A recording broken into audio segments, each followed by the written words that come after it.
예, 4교시 시작합니다. 이제 4교시에 그 유명한 중세를 뒤흔들었던 보편 논쟁에 대해서 시작을 하겠습니다. 그리고 이제 아퀴나스의 철학에 대한 구체적인 이해를 해보겠습니다. 우선 그러니까 이것은 이제 이미 그 싹이 플라톤과 아리스토텔레스의 철학의 차이에서 나타난 거죠.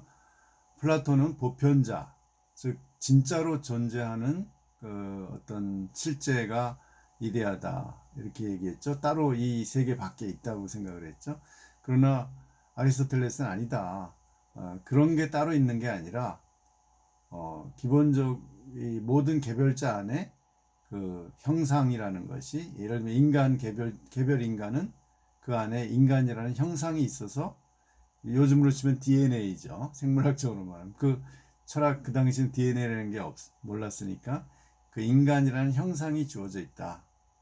그것이 우주의 법칙이라는 거예요. 이제 아리스토텔레스가 오늘날까지, 심지어 헤겔도 아리스토텔레스의 이런 입장을 따르니까요. 가장 우리가 이해하기가 좋은 입장이죠. 그 안에 어떤 본질이 있다. 우리 개별자 안에, 예를 들면 철수와 영희 안에 공통된 인간이라는 본성이 있다. 뭐 이런 얘기죠. 이걸 가지고 결국은 아리스토텔레스를 통해서 결국 아퀴나스가 이 보편 논쟁을 일종의 완성을 하죠. 그 사람의 입장 온건실제론이라고 하는데, 거기까지 가기까지 이제 이야기를 좀 해보겠습니다. 처음에 이 보편 논쟁이 시작된 것은 그 포르피리우스의 이사고개라는 책에서 이제 제기된 문제를 보에티우스가 이 라틴어로 번역을 하면서 이제 이 서방 세계에 처음으로 알려지게 되었죠. 이때부터 보편 논쟁이 트기 시작을 한 거죠. 근데 보에티우스 자신은 어떤 입장이냐 하면, 보편자, 즉 이데아라는 것은 영원한 세계에 동시에 존재하면서 또 개별자 안에도 있다. 그러니까 플라톤과 아리스토텔레스를 다 짬뽕한 거죠. 플라톤도 인정해주고 아리스토텔레스도 인정하고. 왜냐하면 이 기본적으로 보에티우스까지는 플라톤주의가 굉장히 강했거든요. 그래서 이 사람도 플라톤을 가장 최고의 철학자로 생각을 했습니다. 그래서 이제 플라톤은 극단적 실존론이라고 해요. 실제 세계가 어떤 비물질적인 이데아 세계에 있다라는 거죠. 그러나 아리스토텔레스는 개별자 실제론이라고 해요. 개별자 안에 그 이데아가 있다 이렇게 주장했는데, 이것을 보에티우스는 그런 식으로 이쪽도 맞고 저쪽도 맞고 이렇게 양다리 걸치는 식으로 해결을 했는데, 이게 완전히 좀 아무래도 매끈하지가 않잖아요. 결국은 500년 후에 이제 아벨라르두스란 사람이 나와요. 파리에, 프랑스의 아주 젊은 신학자였죠. 근데 이 사람이 하여튼 그 당시에 유럽 대륙에서 가장 머리가 좋은 사람이에요. 특히 논리학을 잘했습니다. 보통 논리학이나 수학을 잘하는 사람들이 명쾌한 사고를 하는 거죠. 그런데 이 사람은 아까 말한 그 안셀무스하고 비슷한 시기예요. 안셀무스가 조금 더 일찍 태어났는데 한 3, 40년. 안셀무스는 영국 사람이에요. 그래서 영국에서 주로 활동했고 이 보편 논쟁에 별로 끼어들지 않았습니다. 그러나 아벨라르두스는 자기 스승들을 다 이기고, 논쟁에서 이기고, 그리고 스승들이 아벨라르를 자기 제자의 논리를 따르게 되는 거예요. 그렇게 얘기를 했는데, 이 사람도 결국은 좀 그렇게 명확한 입장은 아니에요. 이 사람은 이제 사물은 개별자라는 걸 인정하죠, 당연히. 그런데 그 보편은 뭐냐? 예를 들면 철수 영희 말고 인간이라는 보편자라는 것은 뭐냐 하면, 그것은 하나의 우리가 이렇게 개별자들을 다 종합을 해서 보편 개념을 얻어서 이것을 우리가 언어로 선언한 거다. 그러니까 상당히 개념적으로 보는 거죠. 이거는 이제 유명론에 가까워지는 거예요. 그런데 실제론하고도 약간 이렇게 인정하는 듯한 그런 뉘앙스도 있어요. 하여간 이 사람의 이제 또 이 보편 논쟁의 해결책은 그렇게 만족스럽진 않지만, 하여간 이 사람이 당대 가장 뛰어난 논리를 잘 사용해서 유명해졌습니다. 그래서 이제 유명한 이제 중세 최대의 러브 어페어가 일어나는데요. 이 사람이 아벨라르고요. 이 사람이 하도 유명하니까 이 파리의 시의원, 아주 그 당시 권력이 있고 돈도 많은 시의원의 조카 딸을 자기 조카 딸의 이 엘로이즈라는 여성이 아주 똑똑한 여성이었는데 얼굴도 예쁘고요. 가정교사를 시켰어요. 이 당대 최고의 가정교사죠. 그런데 이 두 사람이 뭘 했냐? 연애를 한 거예요. 과외 시간에 공부는 안 하고 이 아벨라르가 이 연애를 걸었겠죠. 그런데 엘로이즈도 아벨라르를 너무 좋아했어요. 그래서 두 사람이 결국 그 삼촌 몰래 비밀 결혼을 합니다. 그래서 애까지 낳아요. 그러니까 그걸 삼촌이 알았어요. 삼촌에는 과외 공부를 시켜서 엘로이즈가 이제 실력을 기른 다음에 아주 명문 대가의 집에 결혼을 시키려고 했는데 이렇게 비밀 결혼해 버렸으니까 이제 자기가 투자한 것, 자기의 계획이 다 수포로 돌아갔잖아요. 그래서 너무나 화가 나서 엘로이즈 아벨라르 이놈을 내가 가만둘 수 없다 해서 그야말로 청부살인은 아니고 그래서 이 남성을 제거해 버렸어요. 자기 부하들을 시켜서 습격을 해가지고서 이 신학자 아벨라르의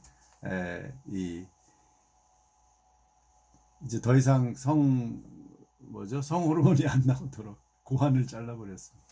그래가지고서 그 둘이 이제 결국은 결혼을 못하게 되고 둘 다 수도원으로 들어갑니다. 그래서 수도사가 됐어요. 그래서 이 두 사람이 수도사가 되어서 주고받은 편지가 아벨라르와 엘로이즈의 편지에서 중세의 최대의 연애담입니다. 그 책도 있어요. 여러분 한번 보실 분들 보세요. 그래서 둘이 어떻게 됐냐? 이제 이 엘로이즈는 나중에 여자 수도원장도 되고요.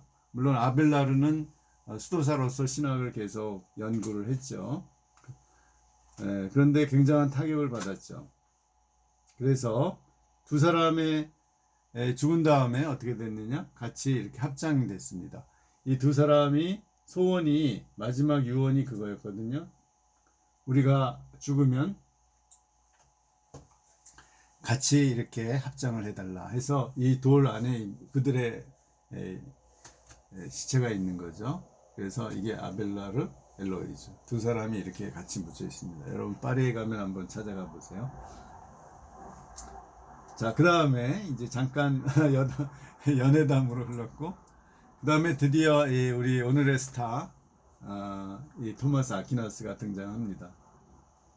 아퀴나스는 하여튼 황소라는 별명을 들을 정도로 뚝심이 좋은 사람, 그리고 아주 몸도 엄청나게 약간 김정은 스타일로 아주 몸무게가 많이 나가서 그 사람이 앉아 있는 그 책상에 앞을 이렇게 팠다 그래요. 왜냐면 배가 너무 나와가지고 그게 책상이 너무 배를 압박하는 거예요. 그래서 가운데를 파서 해야 이제 공부를 편안하게 할 수 있었다. 그런데 원래 공부를 열심히 해가지고 이 사람은 이탈리아의 귀족 출신인데 이 사람은 부모들이 수도사가 되는 걸 반대해서 감금해 놨어요, 성에. 그런데 그걸 탈출해서 이 도미니크 수도사가 된 겁니다. 그러면서 일생 동안 공부하고 가르치고 그래서 중세 신학을 완성시켜 놨어요. 책도 엄청나게 썼습니다. 신학대전이라는 책만 해도 50권이 넘고요. 그것도 완성을 못했어요.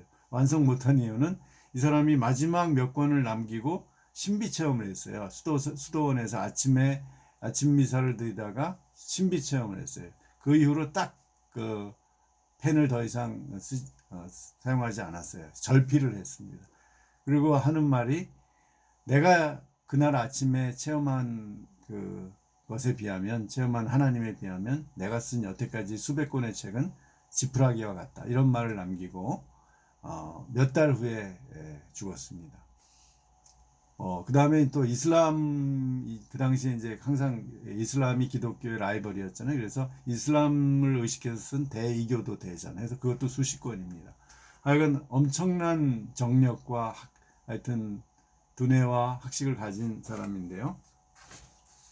이 사람의 그 보편논쟁의 해결책은 뭐냐 하면 이 사람은 이제 온건실제론이라고 그래서 바로 예를 들면 그 우리 철수 영인은 한 개별자의 인간이잖아요. 그러면 종개념은 인간이에요. 그리고 유개념은 인간이고 종개념은 동물이에요. 이렇게 그러면 이 유개념과 종개념, 인간 전체, 동물 전체라는 개념은 어디서 나온 거냐? 이 사람의 대답은 보편자는 개별자 안에 있는 형상, 즉 본질이다. 이렇게 얘기를 했습니다. 아리스토텔레스의 얘기를 따른 거죠. 그것에 대한 인간의 추상적 개념이다. 그러나 형상은 분명히 있는 거다라는 거예요. 예를 들면 단순한 개념이 아니라 형상이 있기 때문에 우리가 그것을 개념으로 표현하는 거다. 이렇게 얘기를 한 겁니다. 그래서 보편자는 실제 안에 있는 보편이다. 그래서 우니베르살리아 인 레부스 이렇게 표현합니다. 그러니까 인류라는 개념이 원리가 있다는 거예요. 형상이. 그럼 그게 이제 어디서 나와요? 결국 하나님이 만들었다. 이 사람은 신학자니까 신이 그 형상, 인류라는 인간이라는 형상을 개별적인 뭐 아담과 하와 또는 그 후에 많은 인류를 만들기 전에 인류라는 형상을 만들었다. 이렇게 보는 거죠. 그걸 가지고 매 인간을 개개인을 다 형성하도록. 그러니까 이제 지금 그거는 워낙 그 신학적 개념이라 또는 뭐 철학적 개념이라 이해하기 어려운데 우리가 DNA로 얘기하면 굉장히 쉽죠. DNA가 우리 안에 다 있죠. DNA 때문에 우리는 인간으로 태어나는 거잖아요. 수정이 돼서 엄마와 아버지 그 반발씩 있어요. 13개씩 쌍이 있는 그 DNA가 합쳐지면서 수정이 되면서 한 인간이 이제 잉태되잖아요. 그래서 그것이 이제 태어나면 10개월 후에 태어나면 인간이라는 하나의 개별자가 되는 거죠. 그러면 그 안에 유전자는 안 변하잖아요. 그래서 다시 그 이제 남자 여자로 태어나면 다시 반의 유전자를 가지고 다시 수정이 되면 합치면은 또다시 새로운 인간이 태어나. 이런 것처럼 그 26쌍의 유전자라는 것은 인간에게 공통적으로 있는 보편자예요. 똑같이 유전자가 아닌 어떤 인간이라는 보편적인 형상 또는 원리가 있다는 거죠. 이제 그렇게 해서 아퀴나스의 온건실제론이 그야말로 모든 사람을 설득을 하는 듯 했어요. 그런데 아까 우리가 스토원의 흐름에서도 얘기했죠. 이제 아퀴나스는 도미니크 스토원이고 그 이제 오캄이라는 사람이 나온 그 스토원은 프란체스코 스토원이죠. 이 두 스토원들이 이제 경쟁을 했는데 스토원의 성격이 좀 다른 거죠. 이 도미니크 쪽은 굉장히 이성을 강조하고 프란체스코 쪽은 신앙을 강조하는데 이 프란체스코 스토원에서 아퀴나스가 죽은 지 11년 만에 스타가 하나 또 태어났어요. 그 사람이 바로 오캄이라는 사람입니다. 오캄의 면도날 해서 그때까지 이 개별자와 보편자를 그야말로 묶고 있었던 그 끈을 탁 잘라버리는 거죠. 그래서 이 사람 오캄은 이제 유명론이라고 해요. 이 유명론이 그 후에 경험론, 영국 경험론에도 영향을 많이 끼치죠. 보편자는 인간의 사고 안에 있는 개념일 뿐이며 이 개념과 일치하는 개별자들의 유사성도 없다. 그냥 개별자만 있을 뿐이다. 라는 거예요. 그럼 뭐냐? 단순히 우리가 머릿속으로 생각해낸 추상적 개념에 불과하다. 보편자라는 것은 우리의 단어에 불과하다. 이렇게 아주 매정하게 보편자는 없다. 라고 주장을 한 겁니다. 그 오캄을 한번 볼까요?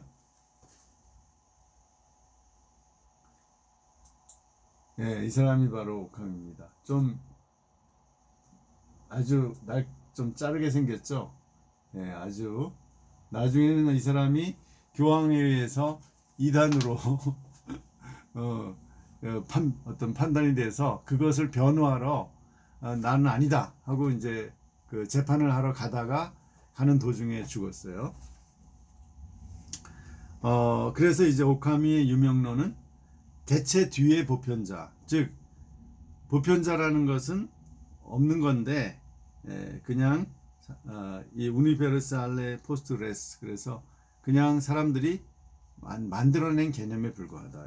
이렇게 해서 결국은 두 가지죠. 과연 보편자라는 것이 인간이라는 것이 예를 들면 그 안에 그 어떤 원리나 형상으로서 있느냐, 내재해서 그 원리가 있느냐, 아니면 그냥 사람일 뿐인데 개별적인 사람들만 있을 뿐인데 그것을 우리가 뭉뚱그려서 하나의 집합 개념으로 인간이라고 하느냐. 그것이 오카메의 입장이고, 아까 말한 아퀴나스의 입장은 우리 개별적인 인간 안에 공통적인 인간이라는 원리 또는 형상이 있다, 이렇게 주장하는 그 두 가지가 중세 보편 논쟁의 결국은 결론입니다. 두 가지. 그래서 오캄이 결국은 이겨요, 중세 말기에. 그래서 오캄이 르네상스에 영향을 주고 그 다음에 이제 물론 르네상스는 신플라톤주의가 다시 대두해서 이게 아리스토텔레스주의를 비판하면서 대두하고 그렇게 해서 주로 이제 유명론을 받아들입니다. 그 당시에 이제 15세기, 14세기, 15세기부터 그러니까 15세기, 16세기죠. 1400년, 1600년, 1500년, 1400, 1500. 그래서 이 르네상스기는 주로 이 오캄의 유명론을 받아들이고 거기서 루터의 종교개혁이 터져 나옵니다. 왜냐하면 이성보다는 이제 신앙을 강조하는 거죠. 그 루터도 오캄의 영향을 받은 유명론자에 속합니다. 예, 여기까지가 그 중세의 보편 논쟁의 흐름이었고요. 조금 마지막 더 제가 한 또 15분 동안 아퀴나스가 어떤 식으로 논증을 했나, 여러분이 이제 제 강의안을 출력해서 보셔야 됩니다. 그래야 이해가 될 겁니다. 좀 설명을 하겠습니다. 얼마나 이 치밀하게 논증을 했나, 그걸 가지고 수천 개의 어떤 주제를 다루어서 결국은 기독교의 모든 문제를 다 이렇게 논리적으로 설명하고 논박을 한 사람이 바로 이 아퀴나스죠. 그래서 아퀴나스가 엄청나 대단하다는 게 이제 이런 작업을 했기 때문에 그렇습니다. 자, 한번 아퀴나스의 주장을 몇 개 들어봅시다. 보편자는 하나님이 세계를 창조하기 위해 사용하셨는데 각각의 사물 속에 내재하는 원형적 견본 또는 형상이다. 인간의 능동지성은 그 본성에 의해 육체의 죽음을 초월하여 불멸한다. 즉 이 능동적 지성이라는 게, 이것을 이제 그리스어로 누스라고 했는데 영혼이라고 할 수 있죠. 우리가 흔히 종교적으로 말하는 영혼 개념은 육체를 죽어도 사멸하는 게 아니라, 없어지는 게 아니라 존재한다라는 거죠. 그러니까 이 기독교의 영혼론을 이렇게 인간의, 그러니까 이 철학적인 개념 누스와 연결시킨 거죠. 지성 개념하고 연결시킨 거죠. 아리스토텔레스가 아퀴나스의 말입니다. 인간의 목적으로 설정한 행복, 에우다이모니아에 도달하기 위해서는 습관의 개발을 통한 자연적 덕, 즉 도덕 이외에 은총에 의한 덕, 즉 믿음, 소망, 사랑이 필요하다 해서 이 덕윤리가 이제 아퀴나스가 이제 아리스토텔레스를 통해서 다시 부활시켰죠. 즉 자연적 덕과 은총에 의한 신앙적인 덕이 결합이 됐을 때 이 인간의 덕이 완성이 된다, 이제 이런 얘기죠. 아퀴나스의 신학적인 원리는 뭐냐 하면 그러니까 이 계시, 즉 종교적인 신의 은총과 자연, 인간의 이성과 경험이 서로 배치하지 않는다, 서로 모순되지 않는다는 거예요. 그래서 은총은 자연을 제거하지 않고 완성한다. 그러니까 자연은 인간에게 주어진 자연도 신이 만든 거죠. 그런데 이것을 이 하나님의 계시가 내려와서, 은총이 내려와서 더 완성시킨다. 이렇게 상당히 조화로운 두 가지를 조화시키는 그런 입장을 가진 거죠. 카톨릭 신학이 지금까지도 그런 입장이고요. 그래서 철학을 카톨릭 신학에서는 배제하지 않고, 개신교 신학에서는 좀 철학에 대해서 항상 갈등을 일으키죠. 대립하죠. 그게 뭐냐면 은총이 은총, 즉 계시에 의한 은총과 이 자연적인 이성은 대립하는 면이 분명히 있죠.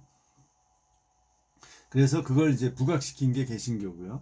이것을 조화시키려고 노력한 게 이제 아퀴나스 가톨릭 신학입니다. 그래서 영국의 유명한 문학가인 이제 체스터튼이라는 사람이 토마스 아퀴나스는 기독교 세계를 보다 아리스토텔레스적으로 만듦으로써 기독교적으로 만들었다, 이런 말을 했어요. 즉 왜냐하면 이성과 신앙을 조화시켰기 때문에 그렇죠. 자, 신학대전에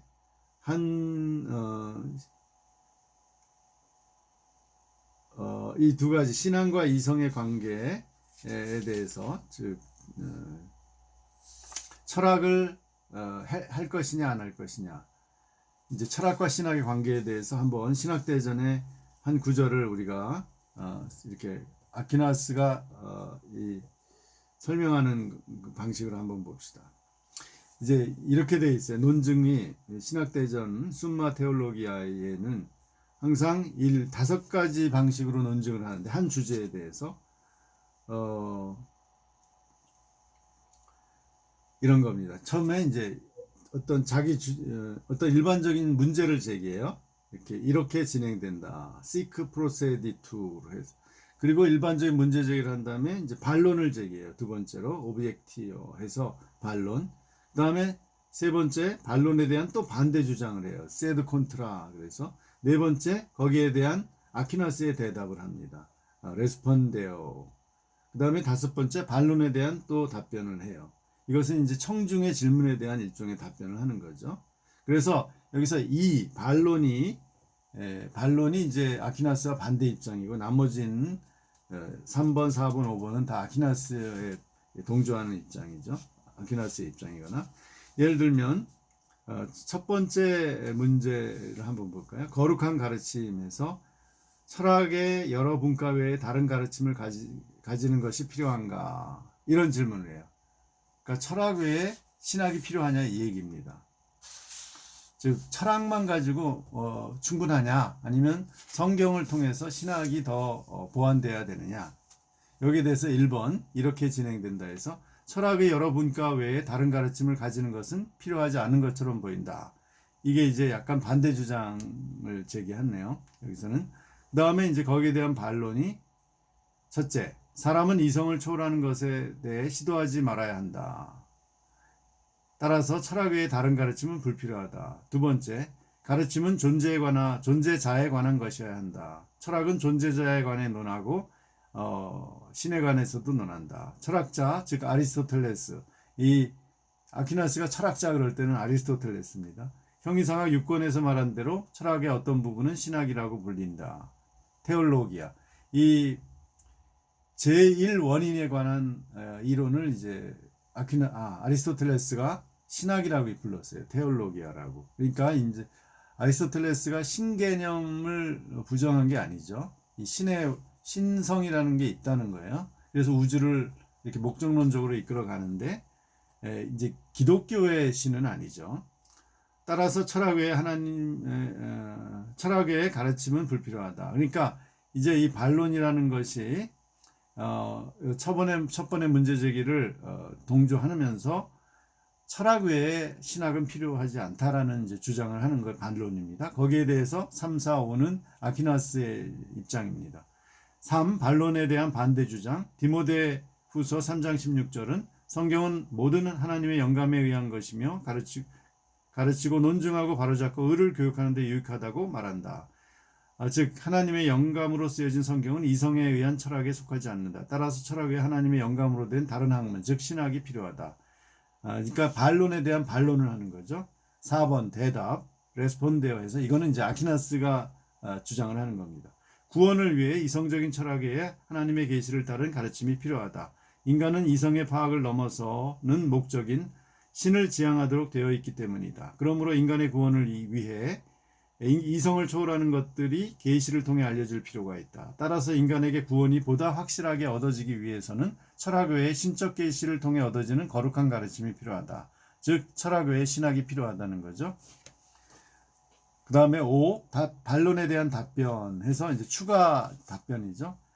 아드 원 해서 첫 번째, 인간의 인식을 초월하는 것은 이성으로 탐구되어서는 안 되고 하나님으로부터 계시되어야 되고 신앙으로 받아들여진다. 아드 2. 인간 인식에 대한 다양한 관점은 학문의 다양성을 도입한다. 따라서 자연 이성의 빛으로 얻어진 학문들은 계시의 빛을 통해 인식하는 학문을 막지 않는다. 따라서 거룩한 가르침은 철학과 유적으로 다르다. 그러니까 철학과 그 종류가 다르지만 그러나 이성에 의한 학문인 철학은 계시에 의한 학문인 신학을 막지 않는다. 다양성을 인정한다.